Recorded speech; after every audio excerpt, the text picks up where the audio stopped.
नमस्कार बच्चों, आज हम कहानी पढ़ेंगे दो बैलों की कथा। मुंशी प्रेमचंद जी के द्वारा रचित इस कहानी में लेखक ने किसानों के पशुओं के साथ भावनात्मक संबंधों का वर्णन किया है और ये भी बतलाया है कि स्वतंत्रता सरलता से प्राप्त नहीं होती, उसके लिए निरंतर संघर्ष करना पड़ता है। आरंभ में ही लेखक ने गधे के स्वभाव की तुलना गाय और कुत्ते से करते हुए गाय को सर्वाधिक सीधा साधा, संतोषी और कभी ना खुश होने वाला, सुख दुख और लाभ हानि में अप्रभावित रहने वाला बताया है। इतने गुण होने पर भी आदमी उसे बेवकूफ़ कहता है। तभी तो किसी आदमी को पहले दर्जे का बेवकूफ़ कहने के लिए हम लोग उसे अक्सर गधा कह देते हैं। सच्चाई तो ये है कि सीधेपन का संसार में कोई स्थान नहीं है। भारतीयों को भी अपने सीधेपन के कारण ही अफ्रीका और अमेरिका में नीचा देखना पड़ता है।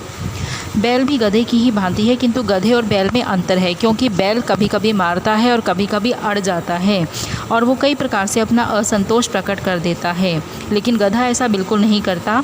इसीलिए अगर बेवकूफ़ों की बात की जाए तो गधा ही सर्वश्रेष्ठ बेवकूफ़ है।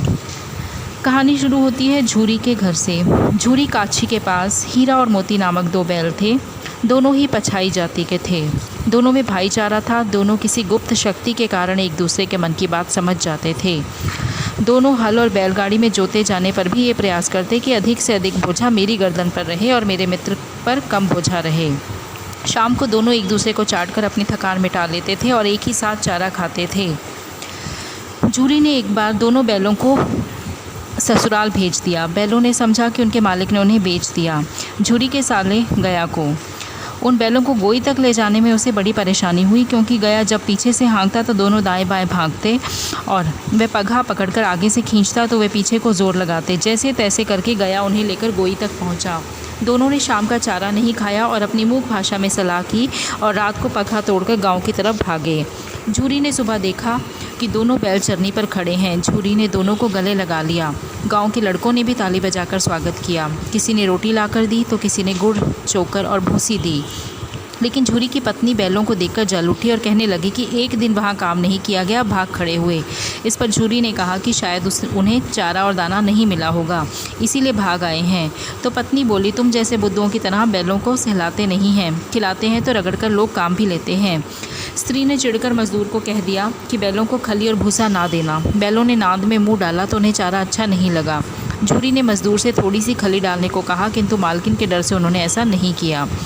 दूसरे दिन झूरी का साला फिर से आया और दोनों बैलों को गाड़ी में जोत कर ले गया। मोती ने कई बार गाड़ी को खाई में गिराने की कोशिश की, पर हीरा ने ऐसा नहीं होने दिया। घर पहुंचकर गया ने उन्हें मोटी रस्सी से बांधा और सूखा भूसा डाला। दोनों ने नाद की ओर देखा तक नहीं। दूसरे दिन हल में जोतने पर वे टस से मस नहीं हुए तो गया ने उन्हें बहुत मारा। गया ने उन्हें पकड़कर फिर बांध दिया और खाने को वही सूखा भूसा डाला। दोनों चुपचाप खड़े रहे। एक छोटी सी लड़की आई, उसने उनके मुंह में 2 रोटियां दी और चली गई। वो लड़की भैरों की थी। उसकी सौतेली माँ उसे बहुत मारती थी।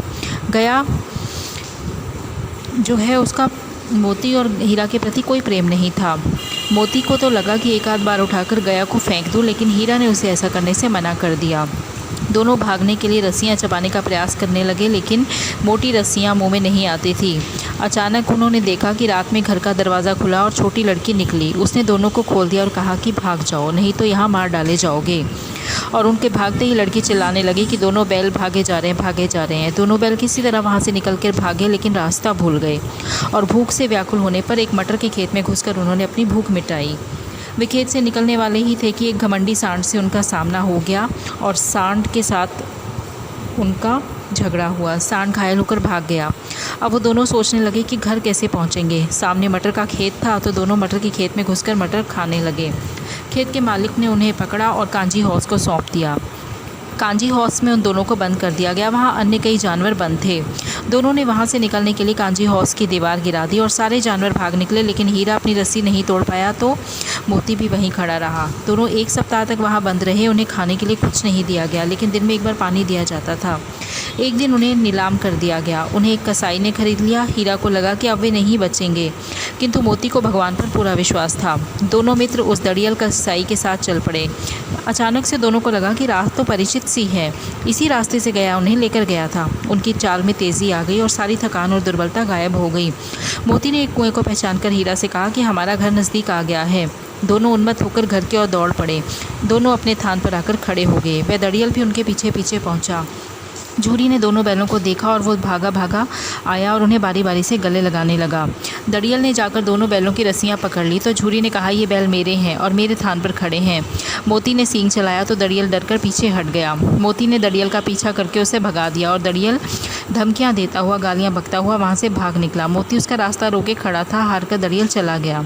गांव के लोग भी ये तमाशा देखकर हंस रहे थे। थोड़ी देर में नांदों में खली, भूसा, चोकर और दाना भर दिया गया। दोनों मित्र खाने लगे और झूरी उन्हें सहलाने लगा। उसी समय मालकिन ने अंदर से आकर उन दोनों के माथे चूम लिए। तो इस प्रकार से कहानी में बड़े ही मार्मिक ढंग से लेखक ने झूरी का अपने बैलों के प्रति प्रेम जो है उसे अभिव्यक्त किया है और साथ ही साथ एक अनूठी मिसाल जो दोस्ती की है वो ये दोनों बैल यहाँ पर प्रदर्शित करते हैं।